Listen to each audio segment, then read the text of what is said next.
Ou en 2006, plus de 8 ans après l'âge d'or de DX, deux hommes se retrouvent au milieu d'un ring de Raw. Shawn Michaels et Triple H. Les lumières vertes reviennent, le public explose, les bras se lèvent, et devant un Vince McMahon hors de lui, il reforme le geste interdit. Le crotch chop. Pour les fans de l'Attitude Era, c'est un miracle. Le retour d'une époque qu'on pensait enterrée, le retour du chaos, le retour de la rébellion. Mais pour ceux qui se souvenaient vraiment de ce que DX avait été, quelque chose sonne faux. Parce qu'en 97, D-Génération X était dangereuse. Elle insultait l'autorité, elle provoquait le vestiaire, elle attaquait les traditions. Elle représentait une WWF qui voulait devenir plus sale, plus moderne et plus violente. Mais en 2006, tout a changé. La WWF est devenue WWE. La guerre contre la WCW est terminée. Vince McMahon a gagné. Triple H n'est plus seulement le rebelle du clic, il est devenu le gendre du patron. Et Shawn Michaels n'est plus le champion ingérable d'autrefois. Alors, une question se pose. Comment peut-on redevenir rebelle quand on travaille désormais pour l'empire qu'on prétend défier ? Dans les deux premiers dossiers, je vous ai raconté la naissance de DX, puis le moment où DX est devenu une arme après Montréal. Aujourd'hui, je vous raconte son retour le plus paradoxal, le retour de 2006. Un retour qui a rapporté des millions, vendu des tonnes de merchandising et fait exploser les salles, mais qui a peut-être trahi l'héritage même qu'il prétendait honorer. Parce qu'en 2006, D-Génération X n'était plus vraiment une révolution, c'était le fantôme d'une rébellion, une nostalgie parfaitement emballée, et peut-être la preuve ultime que même les groupes les plus anti-système finissent par devenir un produit. Bienvenue dans l'envers du ring. Pour se remettre dans le contexte, quand D-Génération X s'est reformé en 2006, beaucoup avaient de grands espoirs.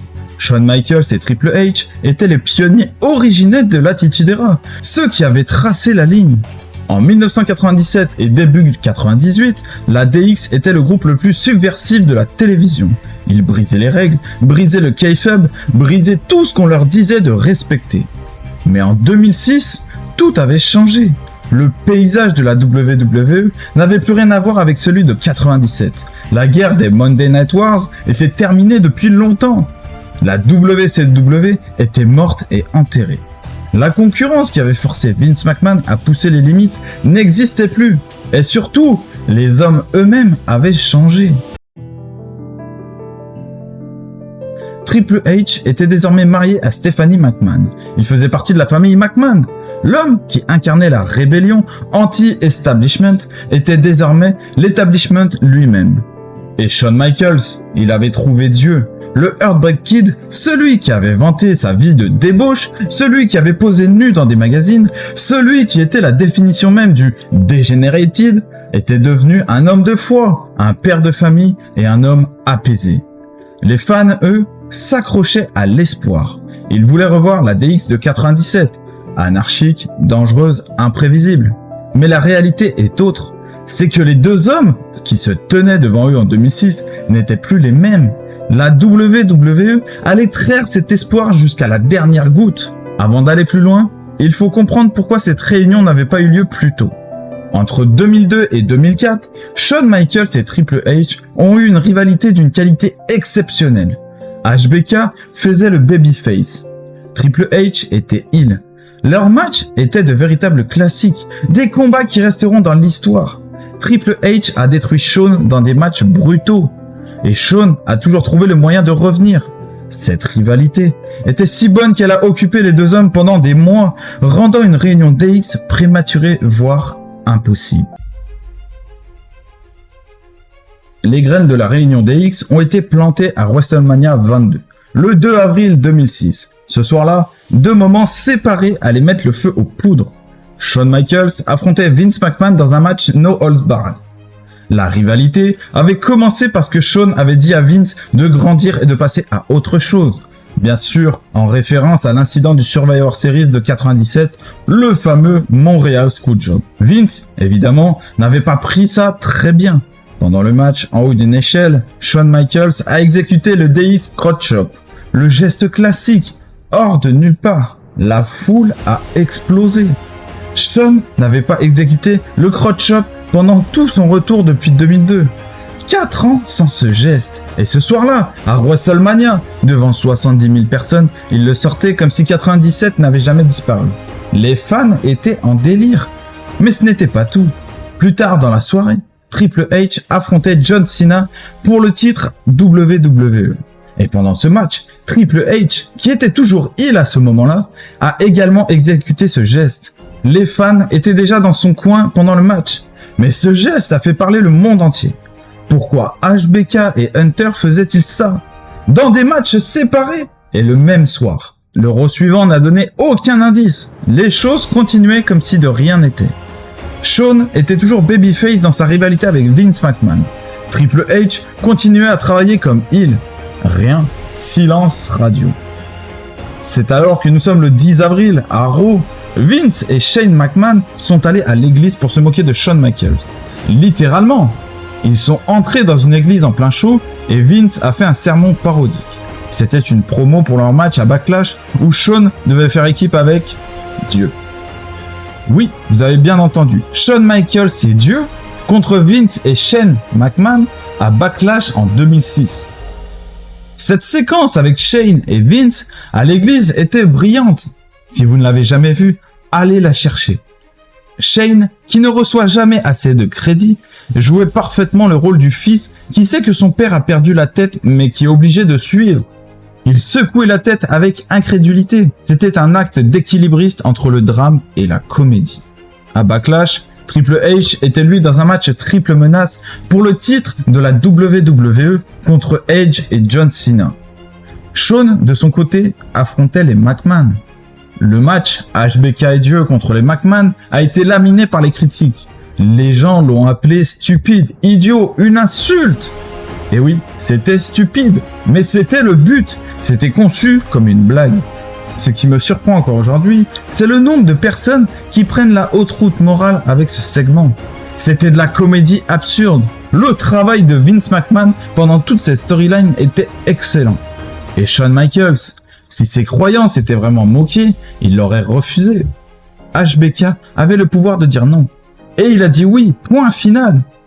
À la fin du match, Shawn a frappé Shane et Vince avec des super kicks. Il fait le crotch chop. Il semblait prêt à gagner. Mais le Spirit Squad, un groupe de pom-pom girls masculines, est intervenu et a attaqué HBK. Vince a fait le tomber et a gagné. Plus tard ce soir-là, Triple H a perdu son match triple menace. Après le match, il a sorti son marteau, a détruit ses adversaires et a exécuté le Deus Crotch Chop. La machine était en marche et elle ne s'arrêtait plus. Nous sommes le 17 avril à Raw. Shawn a frappé Vince avec le Switching Music, puis a couru vers le ring et a fait le Scrotch Chop directement devant Vince McMahon. C'était la première fois qu'un tournant babyface de Triple H était sérieusement suggéré. En réponse, Vince a puni Triple H en le booking dans un handicap match contre Edge et Cena. Il faut noter quelque chose ici. J'aurais personnellement préféré que Shawn Michaels tourne heel et que la DX revienne en tant que méchant. Imaginez la DX version 2006, mais du côté obscur. Ça aurait été fascinant. Mais financièrement, une DX Babyface avait beaucoup plus de sens. Et bien sûr, on en reparlera. Le Spirit Squad. Ce sont 5 hommes en tenue de pom-pom girls. Kenny, Johnny, Mitch, Nikki et Mikey. Vince McMahon leur a donné le contrôle de Raw pendant une soirée. Ils ont nommé HBK et Triple H comme arbitres spéciaux. Shawn a arbitré Rob Conway contre Kane. Triple H, lui, a arbitré le main event. Kenny du Spirit Squad contre John Cena pour le titre de la WWE. Quand Kenny a mis la main sur Triple H, The Game a alors frappé Kenny et 2 autres membres du Spirit Squad avant de remonter la rampe. Cena, lui, s'est fait attaquer par les membres restants. Et c'est là que ça devient intéressant. Triple H, en haut de la rampe, et Shawn Michaels qui sortait vers le ring. Les deux se sont regardés, la foule a commencé à chanter DX. Triple H s'est détourné. Shawn a alors foncé dans le ring détruire le Spirit Squad seul. Les 2 hommes avaient désormais un ennemi commun. La réunion avait été teasée. Mais il fallait attendre encore une semaine. Nous sommes le 8 mai à Raw. Triple H a ouvert le show en demandant un match pour le titre de la WWE. Vince est arrivé et a refusé, citant la désobéissance de Hunter des semaines précédentes. Quand Triple H l'a appelé Vince, McMahon a explosé. Il a dit « Mon nom est Monsieur McMahon » et il a envoyé Triple H chez lui pour la soirée. Mais Hunter n'est pas rentré chez lui. Pendant le main event, Cena et Shawn contre le Spirit Squad, Triple H est arrivé avec une chaise. Il a frappé Cena. La story, Hunter défiait encore Vince McMahon. La semaine suivante, Vince a changé le match de Triple H en un Tornado Tag Team avec le titre IC et le titre WWE en jeu. Hunter pouvait perdre sans être impliqué dans la décision. Et c'est exactement ce qui s'est passé. Shelton Benjamin a battu Rob Van Dam pour le titre IC. Plus tard, ce soir-là, Kenny du Spirit Squad a affronté Shawn Michaels avec, comme partenaire pour Kenny, Shane. Vince a exigé que Triple H soit dans le coin de Kenny. Pendant le match, Triple H a lancé son Sledgehammer, mais Shawn a esquivé. Hunter a quitté le ring en disant que c'était un accident. La semaine suivante, Triple H s'est excusé. Shawn l'a confronté et l'a traité de salade Vince McMahon. Pendant ce temps, le Spirit Squad tabassait Shawn. Vince a ordonné à Triple H de venir finir le travail et de prouver sa loyauté. Quand Kenny a pris le Sledgehammer de Triple H pour finir le job lui-même, Hunter a perdu patience et a détruit tout le Spirit Squad. Raw s'est terminé sur cette image. Le 5 juin, Vince McMahon a fait sa dernière tentative. Il a invité Triple H à rejoindre le Vince McMahon Kiss My Ice Club. Triple H a refusé. Shane a essayé de droguer l'eau de Hunter, mais Triple H a vu venir le coup et a échangé les bouteilles pendant que Shane prenait un appel téléphonique. Hunter a fait semblant de se sentir mal, puis de s'effondrer. Puis les effets ont frappé Shane. Il s'est effondré.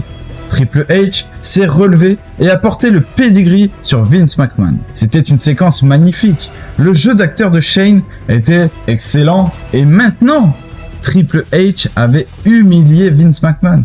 Il n'y avait plus de retour en arrière. Nous sommes le 12 juin 2006, sur Raw.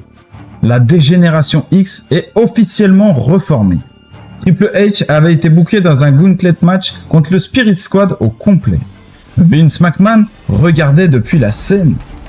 Le match s'est transformé en un groupe beatdown sur Triple H. Et quand le dernier membre du Spirit Squad devait entrer, il n'a jamais atteint le ring. Il a été lancé sur la scène par Shawn Michaels. Shawn est venu aider Triple H. Ensemble, ils ont nettoyé le ring. Les deux hommes se sont regardés. Un high five DX. Puis, ils se sont tournés vers Vince McMahon.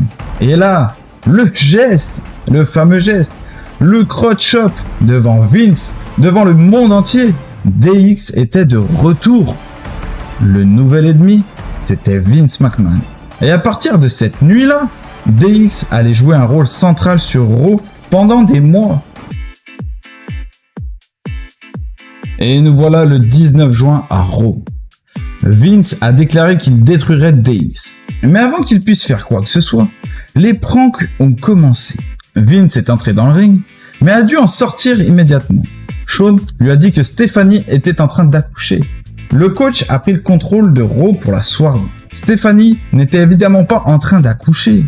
C'était un autre prank de DX. Pendant le show, le Spirit Squad s'est fait couvrir de slime vert. DX avait piégé le ring. DX a saccagé le bureau de Vince, terrorisé le coach. Dans le dernier segment du show, Shawn et Hunter sont entrés avec le thème DX classique. La foule était en feu. Shawn et Hunter ont refait leur vieille routine. La foule adorait. Mais si ce n'était pas déjà clair à cause des antiques plus tôt dans le show, cette promo l'a rendu cristallin. Ce n'était pas la DX de fin 97 et début 98, loin de là. Cette DX était centrée sur la comédie et la vague de nostalgie, pas sur les faits d'être des rebelles de la compagnie, et c'est quelque chose qui divise encore les fans de catch aujourd'hui. Franchement, je comprends les deux côtés de l'argument. J'aurais vraiment aimé voir la vieille DX de 97, mais soyons réalistes, ça n'allait jamais arriver. L'ancienne DX fonctionnait si bien à cause de cette période spécifique. Le NWO faisait la une à la WCW. La connexion entre les Outsiders et la DX crée une dynamique captivante sur les Monday Nights. Cette réalité ne pouvait pas être dupliquée. Par contre, ce qui aurait pu être fait, et que j'aurais préféré, c'est que la DX devienne heel pendant ce retour de 2006. Bien sûr, la DX est devenue un énorme vendeur de merchandising, et financièrement, une DX babyface avait beaucoup plus de sens. Mais les fans, old school, auraient aimé voir une DX un peu plus rugueuse, un peu plus dangereuse, au lieu de faire cette comédie. Et bien sûr, il y avait un problème. À cause des nouvelles croyances de Shawn, il ne participait pas à certains sketchs DX qui auraient pu être considérés comme un peu plus matures. Les fans l'ont fait remarquer. Shawn Michaels a d'ailleurs déclaré dans des interviews que c'était le but, que la nouvelle DX ne pourrait jamais égaler l'ancienne, que ces gars étaient trop vieux pour être considérés comme des rebelles. HBK et Triple H essayaient de jouer un gimmick de vieille rockstar avec DX. Ils faisaient des choses juvéniles et l'intention était que ces gars étaient trop vieux pour faire tout ça. Donc, c'était censé être drôle. Le problème que j'ai avec ça, c'est que Shawn Michaels a dû l'expliquer. Et si on doit l'expliquer, c'est que personne ne l'avait compris. Ce n'est pas la faute du public, et peut-être que personne l'a compris parce que ça ne ressemblait pas à l'angle que Hunter et Shawn essayaient de jouer. Ne vous trompez pas. Moi, je suis fan de la DX et un fan de Triple H et Shawn Michaels. Mais quand vous transformez les retours négatifs en « vous ne comprenez pas, ce n'est pas notre faute », il faut accepter que ça n'a pas fonctionné aussi bien qu'avant. Les fans, cependant, ont vraiment apprécié ces premières promos. Je me souviens d'être excité de voir le retour de DX. Leur premier mois était intéressant, mais ça a vieilli très vite, et trop vite. Nous voilà à Vengeance en 2006. DX a fait le main event. Ils ont détruit le Spirit Squad dans leur match 2 contre 5. C'était un squash match mémorable. Le lendemain, à Raw, DX a livré une promo inoubliable. Triple H et Shawn Michaels déguisés en Vince et Shane McMahon. Un vrai moment fort de toute cette réunion. DX a continué sa rivalité avec Shane et Vince, mais finit par passer à autre chose. Leur prochain feud, RKO. Edge et Randy Orton, deux des plus grandes stars montantes de la WWE, contre la légende reformée. Leur match à Cyber Sunday en 2006 était plutôt bon. Un rematch a été booké pour New Year's Revolution en janvier 2007. Et pendant ce match, le drame. À 15 minutes dans le showdown, Triple H a déchiré son quadriceps. Sa deuxième déchirure du quadriceps. La première datait de 2001. Cette blessure a mis Triple H hors d'action pendant environ 7 mois. Mais Shawn a continué à utiliser le thème DX et les couleurs. Le groupe allait se reformer plus tard. Mais ça, c'est une autre histoire. En conclusion, le retour de D-Génération X en 2006, c'est un dossier paradoxal. D'un côté, c'était un succès commercial massif, le merchandising s'est vendu comme jamais. Les notes d'euros ont augmenté, les fans étaient excités. De l'autre, c'était le fantôme de quelque chose qui ne pouvait plus exister. La DX de 2006 n'était pas une rébellion. C'était un produit de consommation, une version sécurisée, approuvée par la direction. De ce qui avait autrefois terrifié la direction. Triple H est marié à Stephanie McMahon et ne pouvait pas être un rebelle. Shawn Michaels est un homme de foi, il ne pouvait pas être le dégénéré de 97. Et la WWE, sans concurrence, n'avait plus aucune raison de pousser les limites comme elle l'avait fait pendant l'Attitude Era. Mais l'histoire de D-Génération X ne s'est pas arrêtée là. Parce que le catch, comme toute grande machine, ne laisse jamais reposer ses légendes. La DX allait revenir, encore et encore, chaque retour un peu plus éloigné de l'original. Chaque retour un peu plus nostalgique, un peu plus vide de sens. Dans le prochain dossier, j'ouvrirai le chapitre final, le dernier retour de D-Génération X, quand Shawn Michaels et Triple H sont remontés sur scène pour une dernière danse. Ils savaient que c'était la fin. Mais ce qu'ils ne savaient pas, c'est que la fin allait révéler quelque chose que personne n'avait vu venir.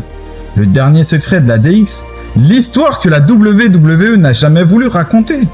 Alors, abonnez-vous, activez la cloche, et si vous voulez comprendre comment on en est arrivé là, regardez maintenant notre enquête sur le clic juste ici. et celle sur la jeunesse de Génération X, juste là. Bienvenue dans l'envers du ring, et n'oubliez jamais, dans le catch, la vérité est toujours plus étrange que la fiction. Là où les lumières cachent plus qu'elles n'éclairent, ici les légendes tombent. Bienvenue chez